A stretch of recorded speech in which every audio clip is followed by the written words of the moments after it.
이 자리에 모이신 불자님들은 부처님의 가르침에 따라 바르게 실천 수행하고 있는 훌륭한 불자님들이라고 생각합니다.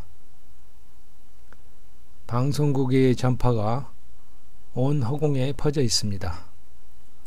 그런데 라디오의 주파수를 거기에 맞추지 않으면 방송을 들을 수 없지요.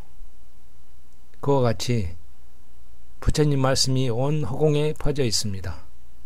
모든 부처님들은 대자대비로 중생들에게 설법을 하고 계신 것입니다.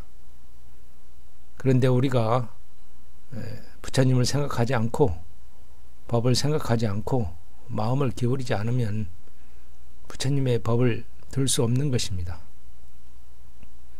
여기 모이신 불자님들, 오늘 이 법회 시간만이라도 부처님 말씀에 귀를 기울이고 마음을 기울여서 단 한 가지라도 내 것으로 만들어서 법의 이익과 기쁨을 얻기를 바랍니다.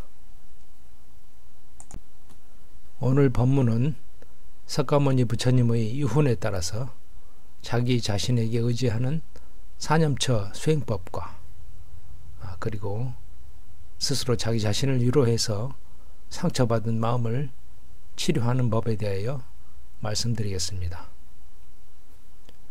부처님께서 열반에 들기 직전에 남기신 말씀을 유훈이라고 말합니다. 석가모니 부처님의 유훈은 간단히 말하면 자귀의, 법귀의, 자등명, 법등명입니다.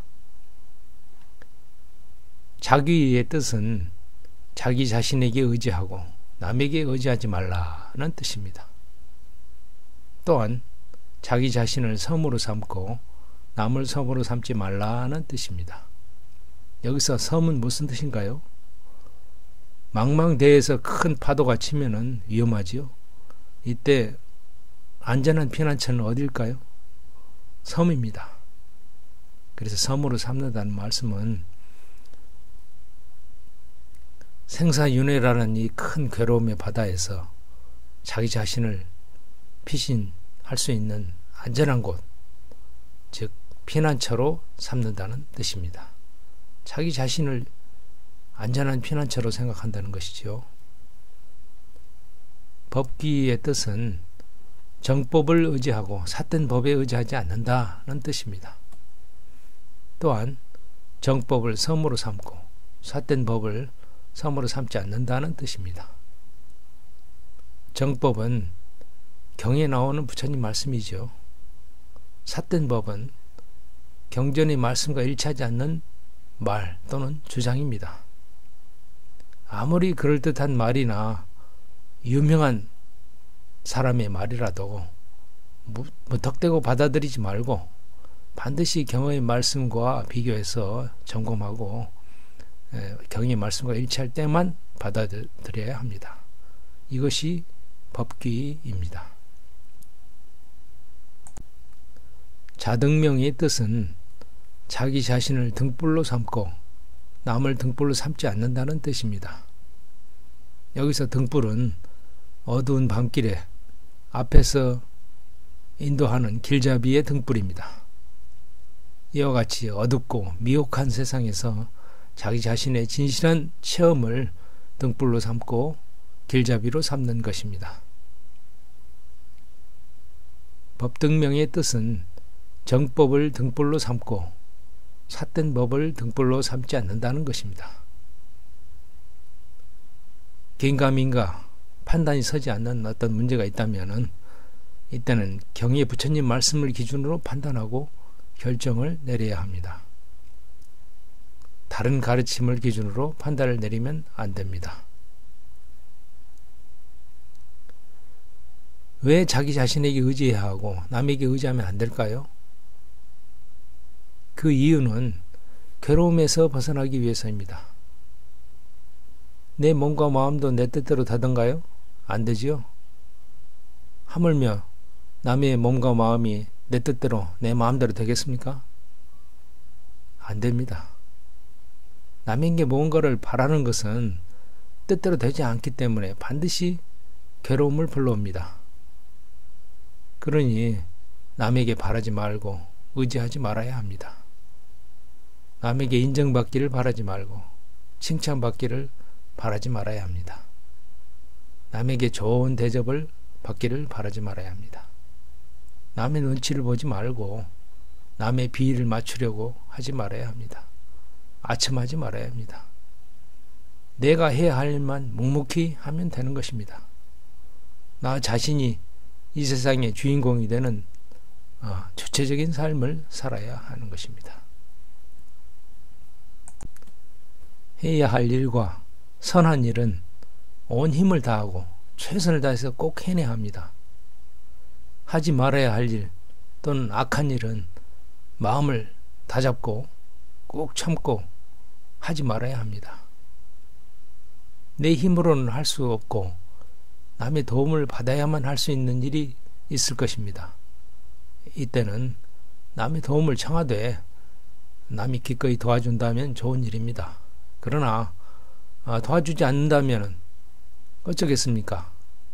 깨끗이 포기하고 단념해버려야 합니다. 가망이 없는 일에 일말의 희망을 품고 미련을 버리지 못한다면 그것은 자기 자신을 괴로움에 빠뜨리는 것입니다.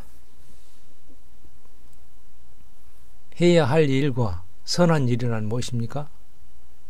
그것은 십선업입니다. 자, 제 말을 따라서 외우십시오. 십선업. 몸으로 짓는 세 가지. 첫째, 살생하지 않겠습니다.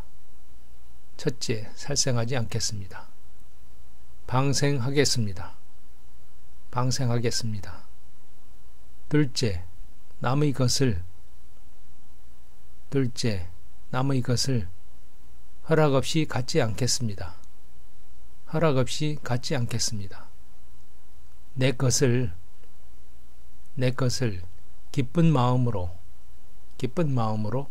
보시하겠습니다. 셋째, 사음하지 않겠습니다. 말로 짓는 선업 네 가지. 첫째, 거짓말하지 않고 속이지 않겠습니다. 둘째, 이간질하지 않고 남 험담하지 않겠습니다. 셋째, 욕하지 않고 남을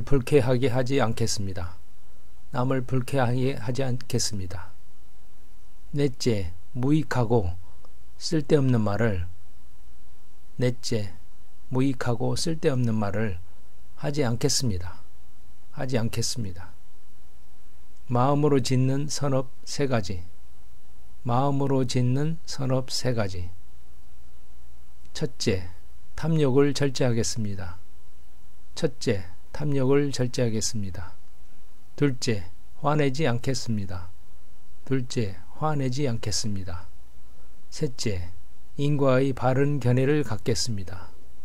셋째, 인과의 바른 견해를 갖겠습니다. 다음은 사념처에 대하여 말씀드리겠습니다. 자기, 법기의, 자등명, 법등명의 가르침은 사념처를 말씀하신 것입니다. 사념처란 늘 관심을 두고 알아차려야 할 네 가지 대상입니다. 첫 번째는 자신의 몸이고, 두 번째는 느낌이며, 세 번째는 마음이고, 네 번째는 법입니다.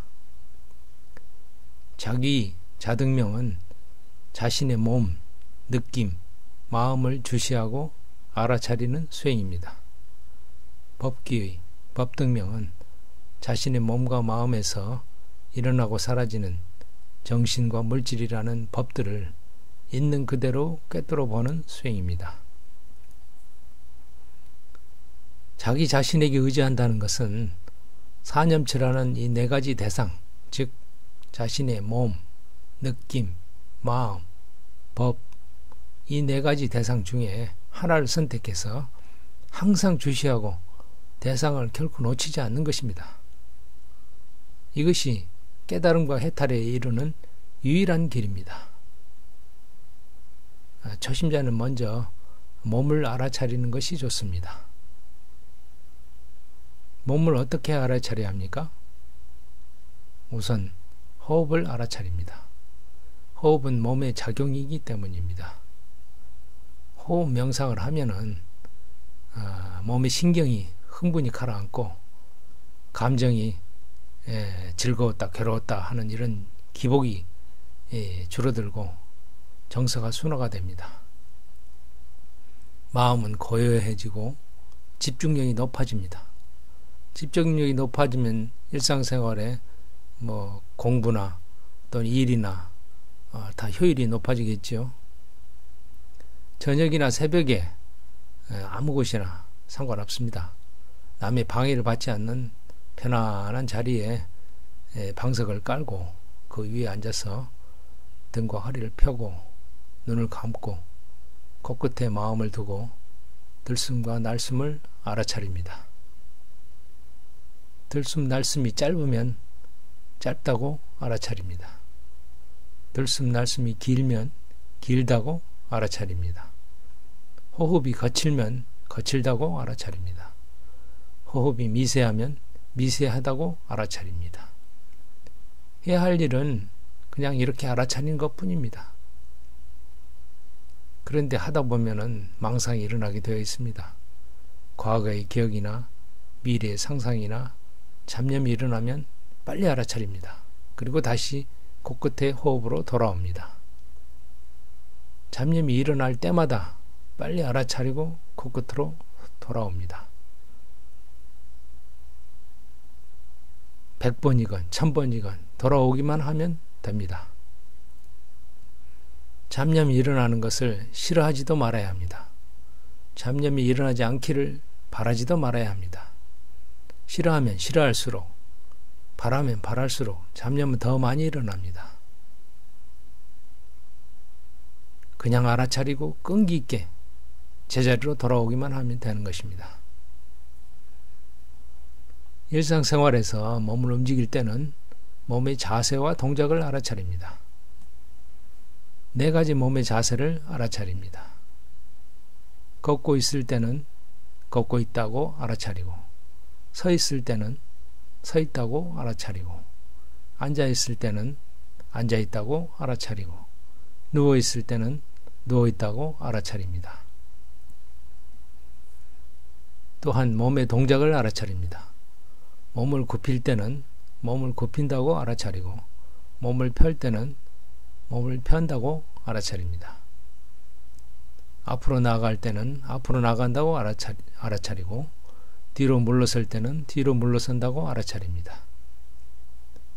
말할 때는 말하고 있다고 알아차립니다. 침묵할 때는 침묵하고 있다고 알아차립니다. 옷을 입을 때는 옷을 입는다고 알아차리고, 옷을 벗을 때는 옷을 벗는다고 알아차립니다. 음식을 입안에 넣고 씹을 때는 음식을 씹는다고 알아차립니다. 음식을 맛볼 때는 음식을 맛본다고 알아차립니다. 음식을 삼킬 때는 음식을 삼킨다고 알아차립니다. 대소변을 볼 때는 대소변을 본다고 알아차립니다. 이렇게 알아차리는 것 쉬운 것 같지요? 그런데 쉽지가 않습니다. 왜냐하면은 잠깐이라도 과거의 상상이나 과거의 기억이나 미래의 상상이나 잠깐만이라도 잡념이 일어나면 그 알아차림을 놓쳐버리기 때문입니다. 그래서 이 몸을 있는 그대로 알아차리는 수행을 하다 보면 잡념이 점차 적어지게 되어 있습니다. 왜냐하면 잡념이 일어나면 알아차릴 수가 없기 때문입니다. 일체 잡념이 없이 오직 몸의 자세와 동작만을 있는 그대로 알아차리는 것이 몸에 대한 마음 챙김의 수행입니다. 몸과 떨어져서 몸을 객관적으로 제3자의 입장에서 있는 그대로 주시하고 알아차리면은 이 몸을 나다 라고 본다거나 또는 몸은 내 것이다 라고 보는 이런 그릇된 견해가 없어집니다. 몸에서 무아를 통찰하고 깨닫게 되는 것입니다. 자기 자등명은 다른 측면으로 보면은 자기 스스로 위로하고 칭찬하고 격려하는 것도 이 뜻에 해당됩니다. 왜냐하면은 부처님께서 항상 일 없는 조용한 곳에 머물면서 홀로 정진하고 스스로 격려하라 이렇게 말씀하셨기 때문입니다. 스스로 격려하라는 말씀은 나약해지는 마음을 추스려서 의욕을 일으키고 정진하고 힘을 내고 마음을 다잡고 애를 쓴다는 뜻입니다. 그런데 힘을 내고 마음을 다잡기 위해서 스스로 자신을 위로하고 칭찬하고 격려하는 방편이 필요합니다. 남으로부터 위로를 받고 칭찬을 받고 격려를 받는 것과 스스로 자기 자신을 위로하고 칭찬하고 격려하는 것은 아무 차이가 없습니다. 왜 그럴까요? 모든 일은 곧 마음속의 일이기 때문입니다. 남의 말을 내 귀로 듣고 위로를 받고 힘을 받는 것이나 또는 내가 자기 자신에게 말해서 그 음성을 내 귀로 듣고 위로를 받고 힘을 받는 것은 이치로 볼 때 아무 차이가 없습니다. 자신을 위로하고 칭찬하고 격려하는 것은 어디 있건 항상 스스로 행할 수가 있습니다. 이것은 기쁨을 느끼고 마음을 편안하게 하고 고요하게 만드는 좋은 방편이 됩니다. 남으로부터 위로를 받고 칭찬을 받고 격려를 받는 것은 쉽지 않은 일입니다. 아무 때나 원한다고 들을 수가 없습니다. 그러나 자기 스스로 행한다면은 필요할 때마다 스스로 말해서 위로를 받고 힘을 받고 기쁨을 얻을 수가 있으니까 이 얼마나 쉽고 좋은 방편입니까? 어렸을 적이나 또는 성인이 되었더라도 과거에 상처받고 힘들었던 기억이 떠올라서 괴로워지고 힘들어하는 경우가 많습니다. 이때 과거의 자신을 친한 친구로서 위로해 준다면 상처받았던 과거의 자신은 위로를 받고 마음이 편안해지고 상처가 치유됩니다. 이와 같이 자기 자신과 친구 맺기를 하십시오. 첫째, 힘들고 지치거나 근심하고 우울할 때 스스로 자신을 다독이고 달래고 위로하십시오. 가슴이나 팔을 다독이면서 자신에게 말합니다. 친구야, 괜찮아. 잊어버려. 곧 지나갈 거야. 집착을 버리면 더 이상 괴로움도 없어. 이렇게 자신을 위로할 때 마음이 편안해지고 마음의 상처가 치유됩니다. 둘째, 자신이 잘한 일 또는 장점을 스스로 칭찬하십시오. 스스로 감탄하고 박수를 치고 환호해 주십시오. 와, 대단하다. 훌륭하다. 잘했다. 최고다. 박수. 짝짝짝. 셋째, 자신이 선한 일이나 바른 수행을 하려고 할 때 스스로 격려해 주십시오. 잘한다. 힘내라. 열심히 해라. 화이팅!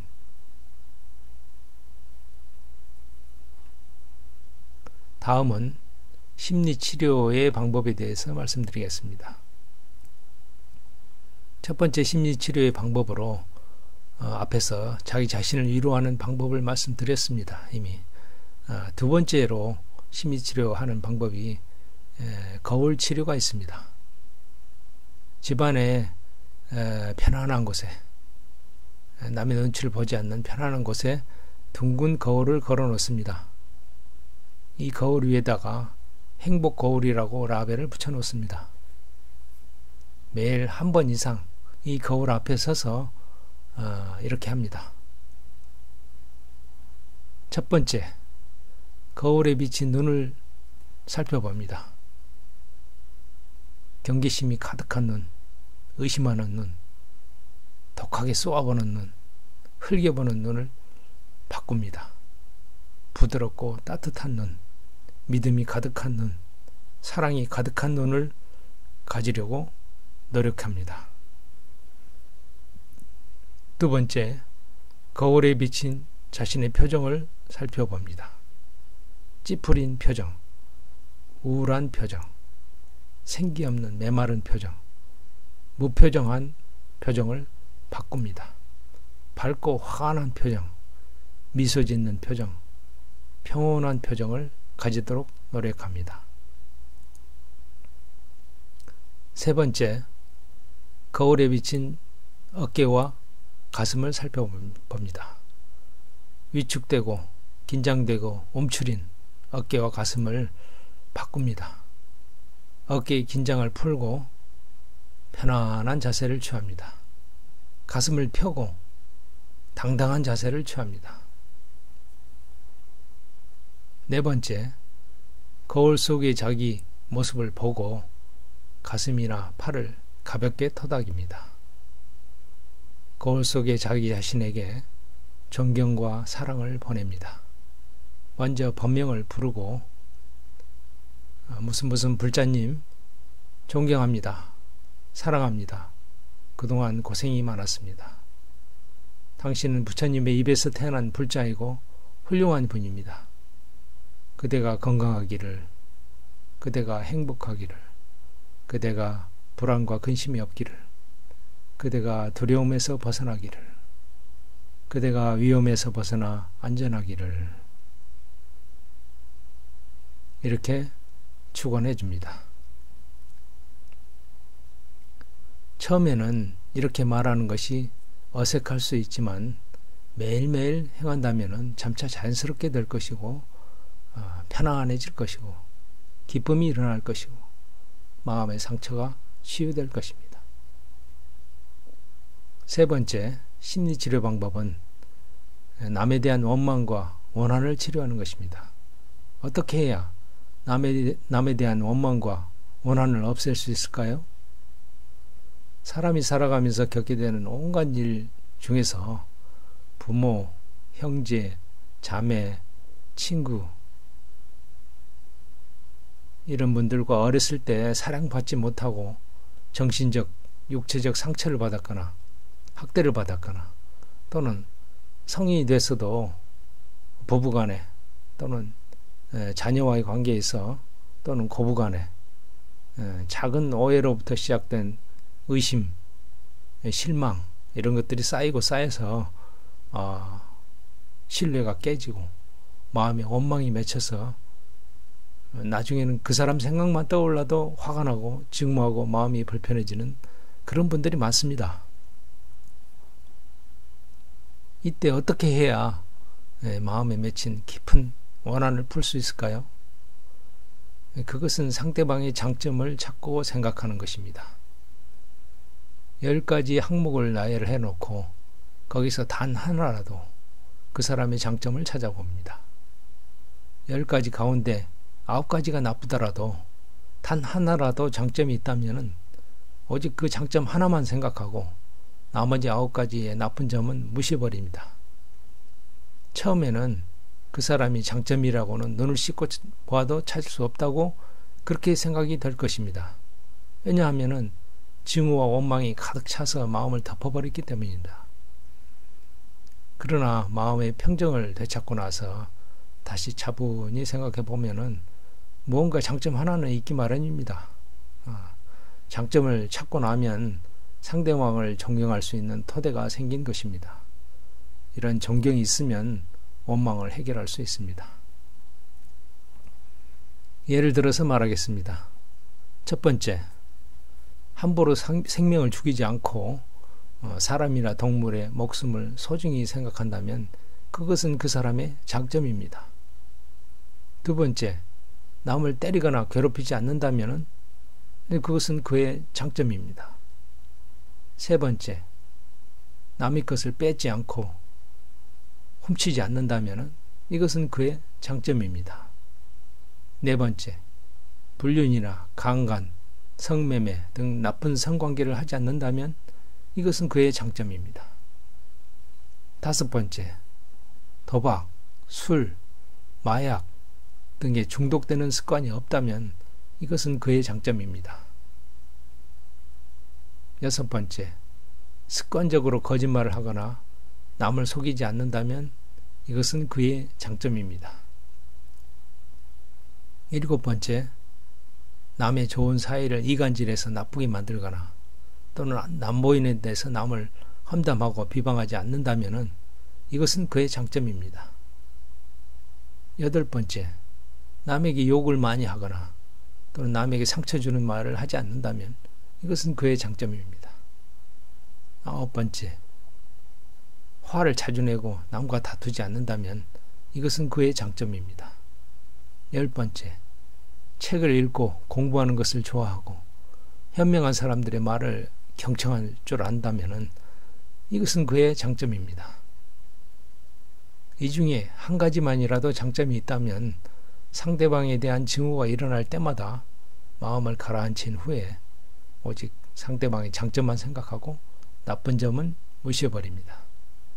이렇게 계속 하다 보면은 점차 원망과 증오가 적어집니다. 원망이 가라앉으면 그 사람에게 행복을 기원하는 자애심을 일으키고 불쌍히 여기는 연민심을 일으킵니다. 그에게 자애를 보냅니다.